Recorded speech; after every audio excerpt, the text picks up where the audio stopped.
فرمایا اے معاذ یہ زبان کا بول اتنا کڑوا اتنا زہریلا ہے، فرمایا دنیا کے بدترین زہریلے سانپ اگر ڈس جائیں اس کا ڈسنا اتنی تکلیف نہیں ہوتی، اس میں اتنا زہر نہیں ہوتا جتنا زبان کے کڑوے بول میں زہر ہوتا ہے۔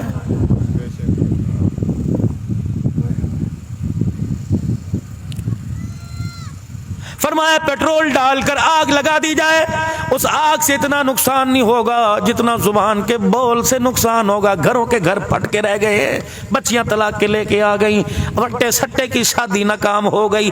میرے عزیزو اگر اس نے مرد نے زیادتی کی تو اس کی بچی کو کیوں گھر بھیج رہے؟ اس بیچاری کا کیا قصور تھا؟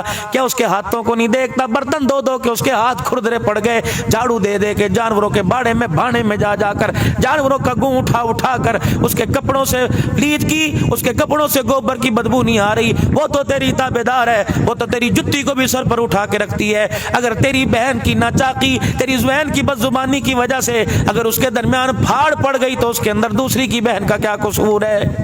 برادری نہیں مانتی، برادری نہیں مانتی۔ قیامت کا دن ہوگا پھر کہنا اللہ نہیں مانتا تو بتاؤ کہاں جائیں گے؟ چھوڑ دو اللہ کے واسطے یہ برادری، چھوڑ دو اللہ کے واسطے، ہے نا، یہ تمہارے آگے ہاتھ جوڑتا ہوں۔ ہم راؤ صاحب اپنی جگہ، ہم رانا صاحب اپنی جگہ، لیکن دو تین عادتیں ہمارے اندر بہت بری ہیں، بہت بری عادتیں۔ ضروری تو نہیں کہ سارے رقبے والے ہوں، ضروری تو نہیں سارے امیر ہوں۔ میرے عزیزو ایک بچی کی شادی اب دھی بیانے کے لیے بتاؤ میں 30 لاکھ روپے کہاں سے لے کے آؤں؟ میں بیٹی کو لال جوڑا پہنانے کے لیے 1 to 5 کہاں سے لے کے آؤں؟ میرے عزیزو میں وہاں سے کرولا کار کہاں سے لے کے آؤں؟ اگر میرے ساتھ والے نے وہ تو 20 مربوں کا مالک ہے، وہ اپنی بچی کو بے شک جہاز دے دے، لیکن خدا کے واسطے سے پابند نہ کرو اگلی کی بچی کے پاس دینے کے لیے لال جوڑا کوئی نہیں۔ کیا قصور ہے اس بچی کا؟ اس بچی کے پاس گاڑی نہیں ہوگی، کیا وہ سہاگن نہیں بنے گی؟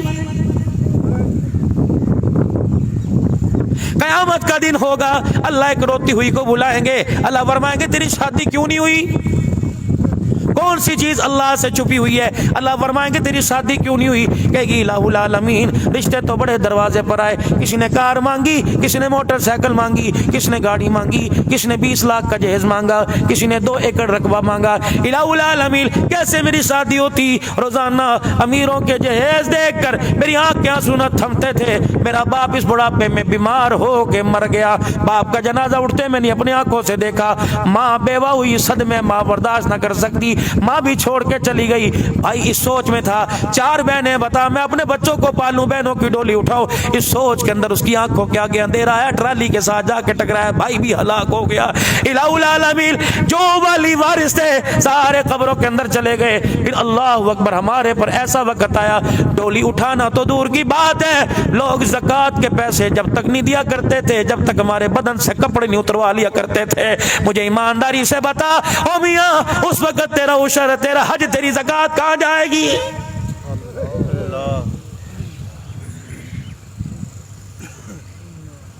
اللہ کے واسطے میرے عزیزو تم اپنی بچی کو پورا جہان دے دو، تم اپنی بچی کو سونے کے تاج پہناؤ، لیکن پردے میں دو، ظاہر نہ کرو۔ اللہ اکبر، تمہیں کیا پتا اگر 10 آدمی واہ واہ کر رہے ہیں تو 70 غریب کی بچیاں تمہیں رو کے دکھا رہی ہیں۔ اللہ اکبر، باپ شام کو گھر گیا، بیٹی کروٹ لے کے لیٹی ہوئی ہے، ماں نے اشارہ کیا روٹی صبح سے کوئی نہیں کھائی۔ اللہ اکبر، باپ نے جا کے سینے سے لگایا اور رو کے کہنے لگا لگتا ہے آج بھی کسی امیر کی بیٹی کا جہیز دے کے آئی ہے۔